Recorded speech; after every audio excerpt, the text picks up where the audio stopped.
Hi, the video that you're about to watch is a recording of a free educational webinar that we at Bloomfield Financial put on at regular intervals. If you'd be interested in attending future webinars, you can sign up for them at bloomfieldfinancial.co.uk/webinars. And if, when you review the list, there isn't anything that appeals to you, you'd like to be notified of new webinars, pop your details in and we'll drop you an email when we add to the list. Please bear in mind when watching the webinar that it was recorded in the past and the information may become out of date over time. At the time of uploading, it's still accurate and the date of the presentation is on the webinar itself. We don't upload every webinar that we present because it may be more likely to become out of date quickly. So if you would like to attend a webinar, please feel free to register. And if you can't attend, register anyway and you'll get a recording of the webinar that'll stay up for a few days if it is a time-sensitive matter or something that's likely to become out of date relatively quickly. If you have any queries, questions, please, as always, don't take these videos as personalised independent financial advice. Seek out a financial advisor to get the advice that you require, and please feel free to contact us. Good morning, everybody. I still have this throat thing going on, so if I need to cough, etc., I'll press the mute button for a second, so apologies in advance. So thanks to those of you who are attending live. If anybody this is it, as always, there'll be a recording available later on today. So if you need to start off early as well, the recording will be available. So this one's a little bit different to the previous subjects we've done in that it's a little bit more subjective. So we're going to do some numbers and things as part of the buy-to-let realities, but some of it's based upon what I've seen during my career and where I started off thinking about buy-to-lets as well.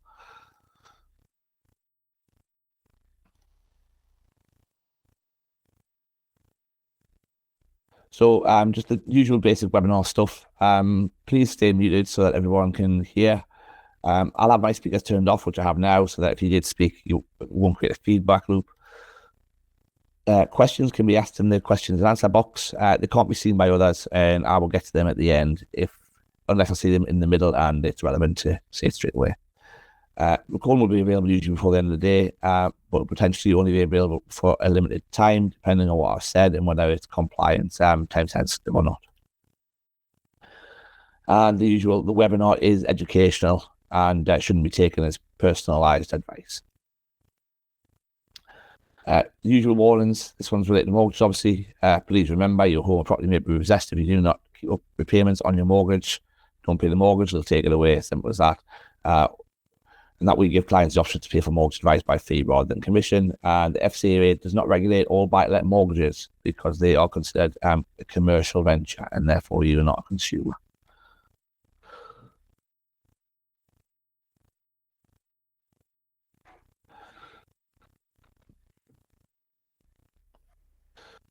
So in the UK, we have a bit of an obsession with property. And this came to a head in the 90s and the early 2000s. TV was a big influence, I think, on a lot of people. It certainly was for me coming out of university.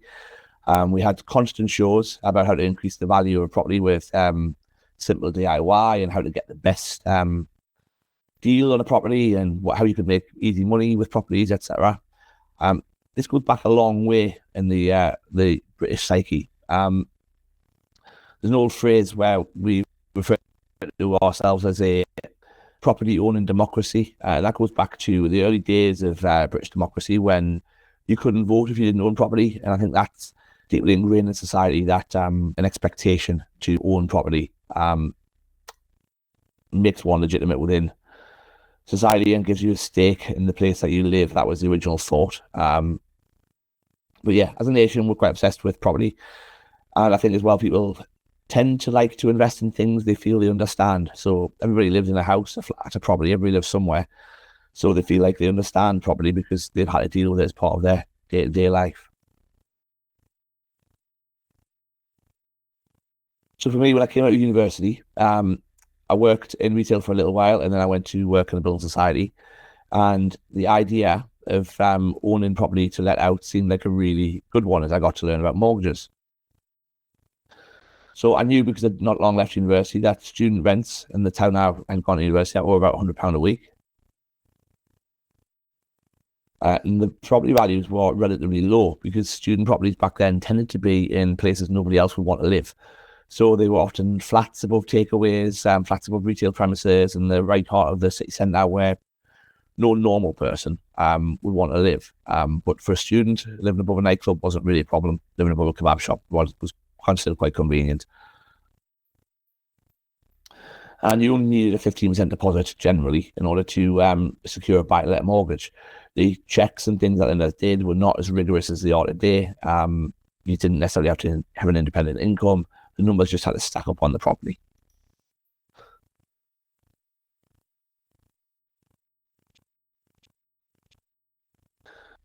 At the time as well, everybody always took a buy-to-let mortgage on an interest-only basis because all of the interest was 100% treated as a business expense, which meant it reduced your profits. So there was no reason to ever pay back the capital.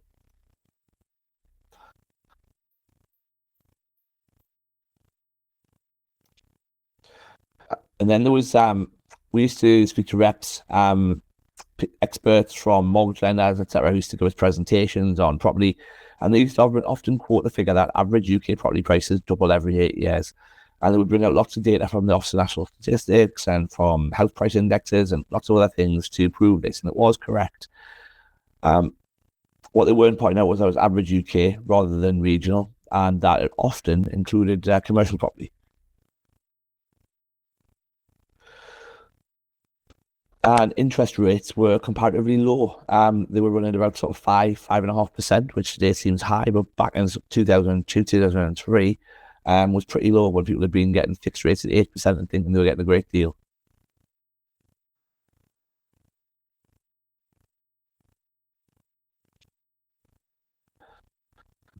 So at the time I was looking at a property, which I know the person that bought it, so I know quite a lot of information about the property now and what happened with it. It was a 5-bedroom flat above a shop in the town. Well, it was above several shops actually and a takeaway. It was around £80,000 and it only needed a little bit of work to it, as defined by makeover shows on TV at the time. So this 5-bedroom flat, the reason I put bedroom in quotation marks is because at the time, what landlord would do was they would provide a kitchen, provide a bathroom, and then every other room would be converted to a bedroom. So in this particular building's case, they had actually reduced the kitchen down in size. They had getting rid of the dining room, then getting rid of the living room, and then they to create it into 5 bedrooms. Based on university timetables, that probably could produce £20,000 a year revenue if fully occupied. So the deposit of only £12,000 and a monthly mortgage payment of only around £320, it seemed like money for nothing, really. But the reality isn't always how it appears when you first look at things. So we talk about the average UK house prices doubling every 8 years. The key word here is average. So it's spread across the whole country. And one of the things that you learn the more you get into statistics is average statistics are very good at giving you trends, but they're very poor for making individual decisions. The areas in the northeast of England wouldn't necessarily benefit from this, and often provided as factored in commercial property, which is a very different thing. So while even in a region you might think average prices are going up by a certain amount, it doesn't mean that a certain street's going up, etc. And in reality, what we see is, as an area becomes more and more heavily rented, the property prices rise less and less and less because it becomes less attractive to people who want to actually live there.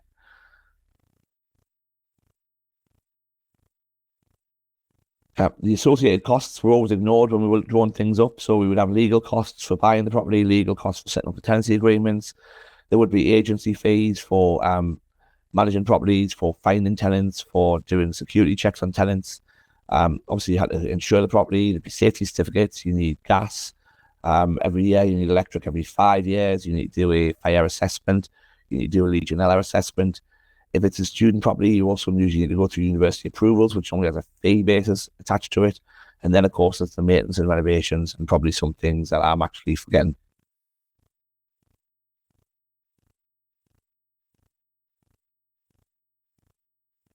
The next thing is that not all tenants pay. Default rates are much higher than you might imagine, and housing benefit isn't always paid directly to the landlord. And the other reality is government policy. Housing shortage in the UK, history of poor quality landlords has led to a government policy turned against landlords. So back in 2002, 2003, when I was considering this, things were good, even though that these figures here weren't really necessarily what you were looking at. But government policy since then has made things much more difficult. So it's not really about the horror stories, though there are plenty. I've had clients with them, with properties wrecked, no rent paid, rent arrears arising, not being able to get the tenant out, not being able to sell the property because the tenant won't leave, having to spend thousands of pounds to get the tenant out and thousands of pounds to put the property back on. But that's not really the core thing. It's something to bear in mind, but that's not the real core of why I don't think it's necessarily a good idea for most people. So the first thing is the costs that people tend to forget about.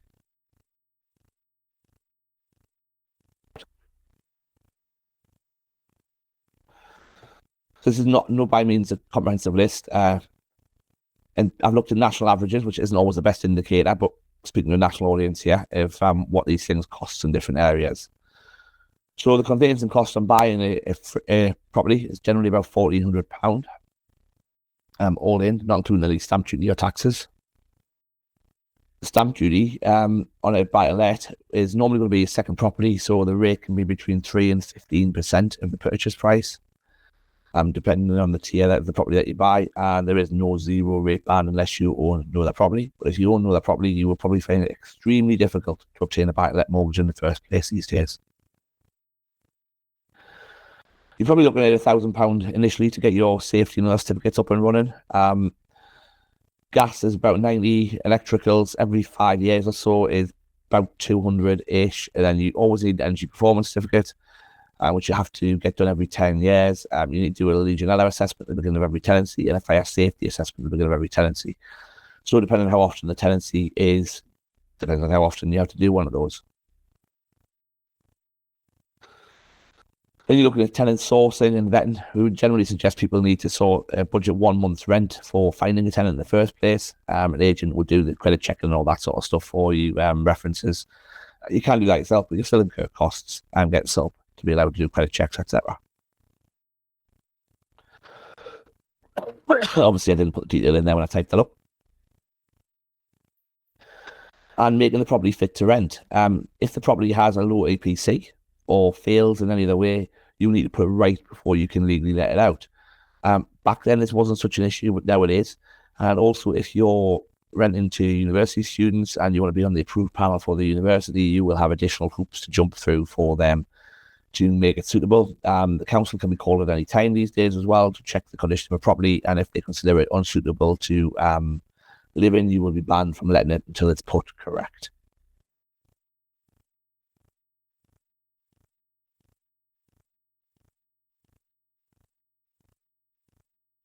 So then we have government policy, which is turned against landlords over time.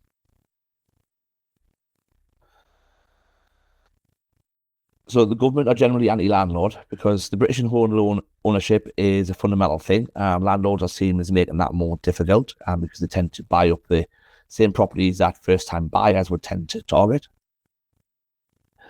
There's a feeling in many towns that buy-let landlords have created rental ghettos as landlords target areas where the numbers make sense, generally cheaper properties that first-time buyers would buy, terraces, etc.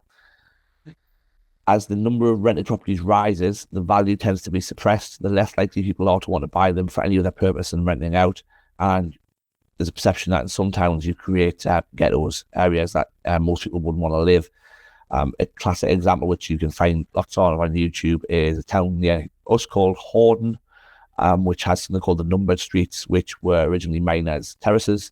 But because they were so cheap, people from outside the area, using property gurus who source them, etc., have encouraged landlords to buy them over the years to the point they've become entirely rental, entirely benefits-based rental. They're now completely worthless and waiting to be torn down.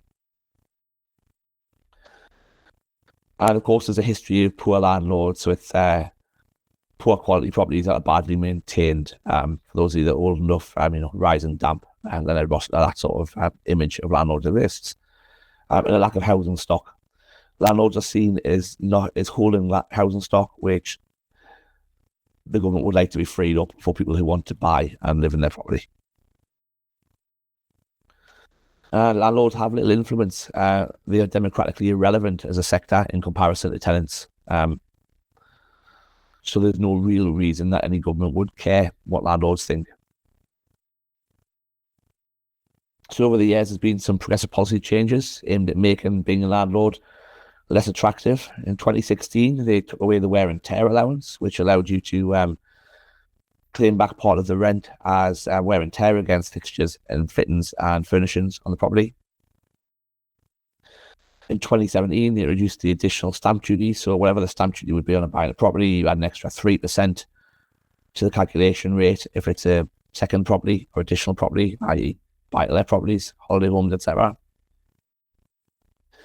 2018, they brought in the minimum energy efficiency for rental properties was introduced, which means you have to get an energy performance certificate done on the property. If it doesn't meet a minimum standard, you're expected to upgrade the insulation, etc. until it does. There's an expectation that over time, the minimum standard will be increased. In 2020, mortgage interest is no longer a business expense. So the mortgage interest that you were paying on your buy-to-let mortgage would be offset against your profit. So if you had £10,000 profit and you were paying £5,000 mortgage interest, you would only be taxed on the £5,000 left over. Now you'd be taxed on the full £10,000. The mortgage interest is ignored. In 2020, the CGT on disposal of second properties is now due within 30 days of disposal rather when you do your tax return, which obviously puts additional pressure on landlords if they're going to get rid of a property to buy another one, etc., to turn things around and have their accounts up to date, which puts additional costs on. A few people could have managed to organise this without the help of an accountant. In 2020, the increased taxable income starts to affect people's personal allowances, child benefits, pension allowances, etc. We've known clients personally who it has pushed them into the 60% tax trap.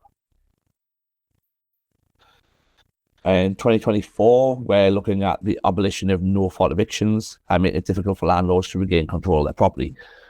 So in the event that a landlord wanted to remove a tenant, they could just write to them at the end of the tenancy agreement and serve them an eviction order to say that they weren't going to renew the tenancy. After the Rental Reform Act goes through, that is going to be impossible. Another issue is if the tenant hadn't paid their rent for a long period of time, it was quite costly and difficult to take the tenant to court, prove it to a judge. The tenant could insist that they paid you in cash, lots of things, and you had to try and get a judge to make a decision. Landlords could deal with this by just using the no-fault eviction. They could just wait until the tenancy expired and ask the person to leave, help them with costs. That's not going to be a possibility once the Rental Reform Act comes in. Equally, if the landlord wanted to sell the property, it's harder to sell a property with a sitting tenant. No first-time buyer is going to want to buy it with somebody sitting in it that they may not be able to get out, for example. The no-fault eviction means you will have to try and sell the property with a sitting tenant. If they won't leave, you will have to go to court every time and convince a judge to connect an eviction order.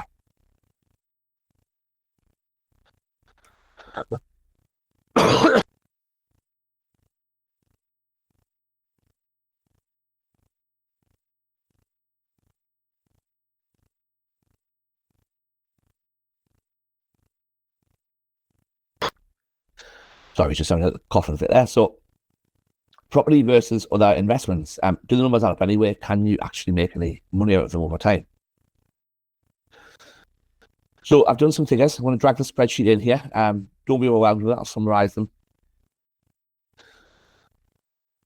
So hopefully you can see that. If anybody wants to give a thumbs up or whatever to let me know on the reactions, that would be helpful. But I'm assuming you can. So here we've done figures for a student property and for a residential property. The student property is based on the scenario that I discussed earlier. So it started in 2001 when I was starting to think about these things. Purchase price of 80,000, mortgage of 12,000, 68,850 borrowed because there was a mortgage fee that had been added on back then. I was able to look that up because I know the person who actually bought the property and we have the details for it. So we've progressed it over time. We've averaged out the mortgage costs. Professional fees, again, we've averaged those out and added a little bit in for inflation. Sourcing of property, tenants, etc. is needed every year for a student prop. The maintenance, again, we've factored in costs, and every few years it's a more substantial cost to improve something like bathroom, kitchen, etc. Insurances, etc. The rental is quite interesting. So we start off with a 20,000 a year. It rises as student rents rise. And then in 2008, a particular university changed its rules on what it would accommodate as approved property. And that property became a 3-bedroom. So the rental dropped quite dramatically. Then during COVID, the landlord had no tenants at all. So we've worked out here what would be taxable and how much you'll get to retain every year from what the costs are, what the rent coming in, what the costs going out are, and what you'll get to retain. So we can see there was 3 years here where it would have been subsidised. And we know that if it was sold now, it would be about 120,000.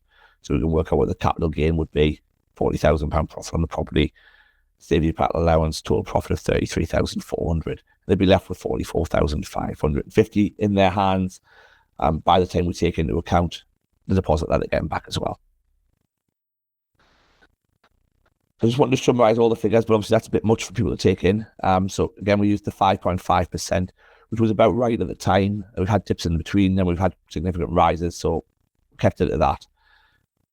Again, as I said before, professional fees cover both legal costs, agency, unique charges, etc. Everything you can think of. Well, actually not. I've probably missed some things. Maintenance costs include a minimum clean at the end of each tenancy. I've already mentioned that about them changing the living space. And I've made the assumption that the landlord is the state basic rate taxpayer throughout. So what I've done here with these costs and charges and things, I've tried to be as optimistic as possible to make the figures look as good as possible, rather than putting together some sort of terrible scenario. But this one is based upon stuff I know that really happened.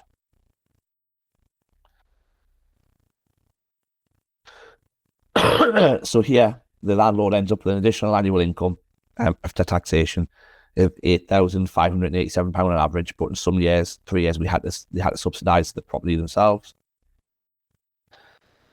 And if they sold it today, they'd be making a gain of 33,400, so they'd be left with 44,000. Once you take out the capital gains tax allowance, etc.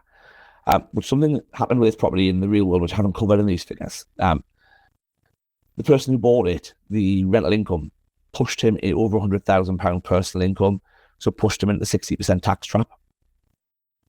So what he did, because he thought he was really clever, was when his daughter was 18 and his son was 21, he transferred the property into their names. So he sold out for them a buy-let mortgage. So the property became theirs. So he wouldn't have to be receiving the income. They would receive the income. They had virtually no income. They were students, so it didn't really matter to them. They would own the property, which meant he didn't have to worry about it from capital gains tax point of view, etc. anymore. And he didn't have to worry about it from an inheritance tax point of view, because as long as he lived 7 years, he'd already given it to them. The problem came when the daughter left university. She moved to London, worked there for a couple of years. Within a few years, she was earning about 150k, probably a bit more than that. She met somebody, they got engaged, they wanted to buy their own flat. London prices, they were looking at £400,000 for their own flat. Because she was no longer categorised as a first-time buyer, she didn't get the first-time buyer stamp duty exemption, had to pay £19,500 of stamp duty because he transferred the properties into her name. The partner didn't earn enough to buy the property on their own, so they couldn't avoid it. So there can be unintended consequences to trying to save a little bit of tax here and there. I think if she'd been a little bit older, a little bit wiser, she might have realised that there could be consequences to this, but at the time, Dad thought this was a good idea, so she just went along with what he suggested.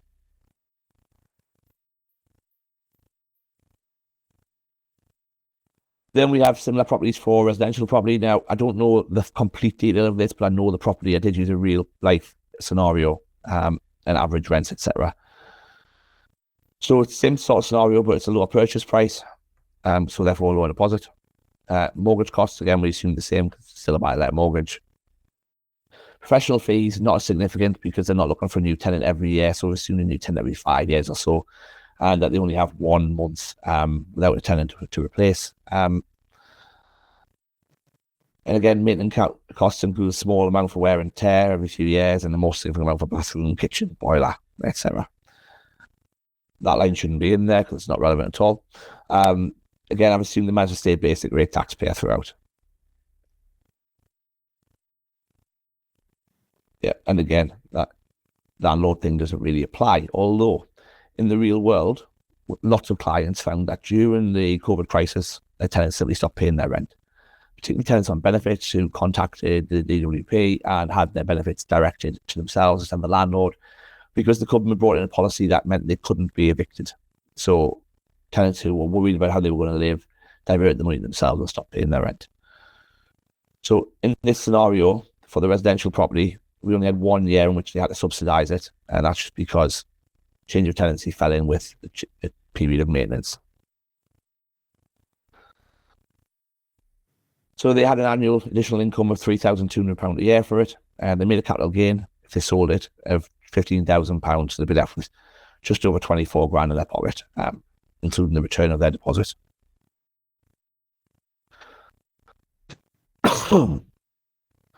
So I've separated income from capital gains, not just because the tax man does, but because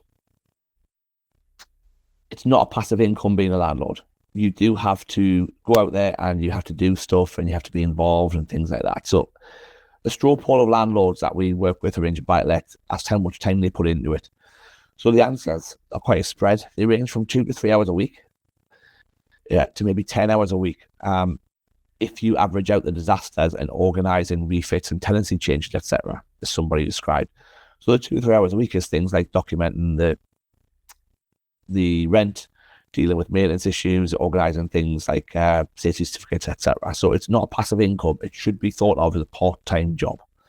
And therefore, I think you should attribute the income to what you would what you could earn if you were doing something else, and putting in extra hours at your existing occupation or whatever, and not see it as part of the investment return. When comparing traditional investments that don't require you to do anything. So options. What if the landlord invested the deposit in an investment ISA and done nothing more? So the student landlord was left with 44,500 and the residential landlord was left with 24,150. So if we look at the student landlord's 12,000 deposit, if they put it in an ISA, and we'll have to split over a couple of years based on the timeline. Basic low cost UK tracker and a basic UK global tracker, low cost, 0.5% a year, fairly standard stuff. They'd be left with 21,000 in their hand or 39,000 in their hand. So obviously this is less than they got from or would make from the student property. And the residential landlord, 17,087 from the UK tracker, 31,877 from a global tracker. So one's higher, one's lower. So it is possible to make returns from property. There's no doubt about that, really. But if we take into account the income, especially the buy-to-let, which produce more than the passive investing, but you've got to remember that there's a significant investment of time and the road can be very bumpy. We use national averages, regional ones, look at places like Horden where the properties have not gone up in value. In fact, they've become valueless, and some landlords are possibly facing a bill to pull them down because they're in such a state of disrepair, and they don't necessarily earn the income from it. Simple passive equity investing is truly passive, frees up your time and allows you, though there'll be ups and downs in the market, you'll never have to subsidise them from your actual occupation. So for me, the only people who should set out to become a landlord are those who are willing to accept it will become at very least a part-time job and carries risks in relation to specific properties. So we said when we put this webinar together that we'd also look at the ways you could reduce the risks and what you could do. And there are things that you can do. So the first thing is to buy more than one property. By owning multiple properties of different types in different areas of the country, different areas of your region, you're able to spread some costs. Your accountancy bills, for example, won't go up. They won't double every time you take on another property. Same with agency fees. You'll be able to do a deal with an agent for vetting and finding tenants, etc. The more business get out of you, the better they'll do. And you'll reduce the risk of picking one bad property or getting one bad tenant. You can't operate as a limited company. So a limited company or a special purpose vehicle, they can still claim mortgage interest as business expenses, which helps to make the whole thing a little bit more profitable. although there are downsides to that as well, and make it your job. Decide you enjoy it, having to put most of your time into it. If you're willing to put the effort into it and put yourself out there and make it something that becomes not a side hustle, but your main focus, then you can, of course, make profits from it. But even by reducing the risk, there are a few negatives to the courses you have to do. If you go down that route, it becomes harder to raise money. Lenders see limited companies as higher risk. The company goes bust. The individuals who own it aren't generally liable. The government requires greater scrutiny on portfolio landlords, which are defined as somebody who owns more than 4 properties. So often, even though it's a limited company and it owns multiple properties, the lender will still insist that the directors of the limited company also have an earned income somewhere else because of the portfolio landlords requirements that are issued by government. Corporation tax is something that you become liable to, and your accounts will become more complex and therefore more expensive. And it's your new job, so I suppose that's the same as the benefits. You become dependent on it as your main source of income. So if it does go wrong, unlike other investments, it's not what's paying your bills, feeding your kids day to day, etc. Now, as an aside, sometimes people bring up flipping and renovating properties. Now, it's not really what the subject of this is, but it's not the same risk as being a landlord. It's shorter term and it can make sense with the right property. If you know what it's worth, you can compare it to what that property is currently worth, and you have the skills to do the work.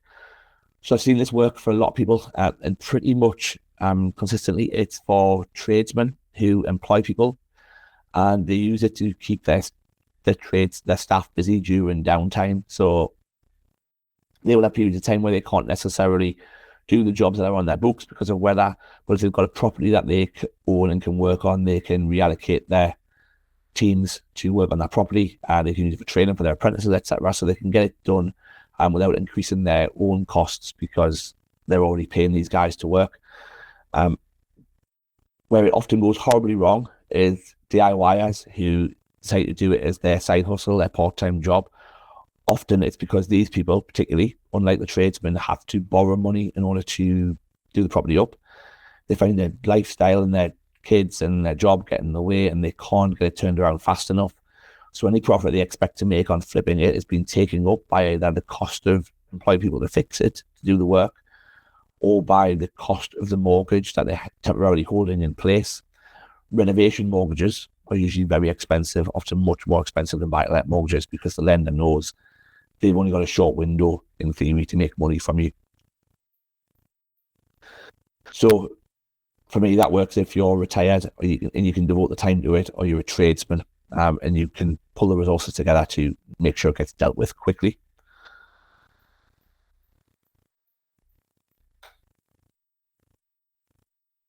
So that brings us to the end. I'll have a quick look at the question and answer box. I'll get back to you in a second. Although I think the things I've seen pop up I've covered as we went along. Dee is our primary mortgage advisor now, and if you still feel you want to speak to her about buy-to-lets, then of course she can help you. And you can book an initial chat with her online there, and you come down the office or whatever you want to, and there's the QR code to book that chat. I'll have a quick look at the Q&A, and if I've covered everything, then I will bring things to a close.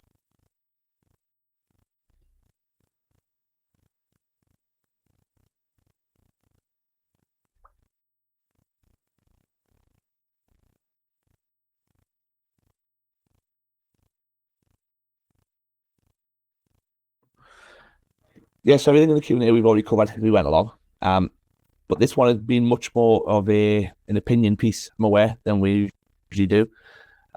So what I've hoped to demonstrate to you is, yes, you can make money out of buy-to-let. You can make more money than you necessarily would out of a traditional investment. But there are bigger risks, different risks, and costs that you need to consider, not just financial, but also time. So it's not for everybody. I wouldn't encourage anybody to necessarily dive in. And I think that the legislative environment for landlords is only going to get worse, not better. The government really do not want you operating a buy-to-let business or buy-to-let properties. They want those properties freed up for the rest of the market. And you, as a landlord, are easy pickings because there's not enough of you for your votes to matter. So thank you for your time, and I will speak to you soon. All right, sorry. Okay, sorry. I've got a couple of questions that have just come through. What about having a second property for passive income in retirement? I hope I've demonstrated that the income from a property is never passive. It continually changing. There's always an expectation of input, and if you've only got a single property, then you're always going to have issues with things going wrong with that single property, either with the property itself, with the tenants, with etc. I'm not sure it's how I want to spend my retirement, dealing with that sort of thing. Can you share the spreadsheet with the example? Yeah, you can attach a copy of it to the email for the recording. I think that's it. So with that, I will let you go. Take care.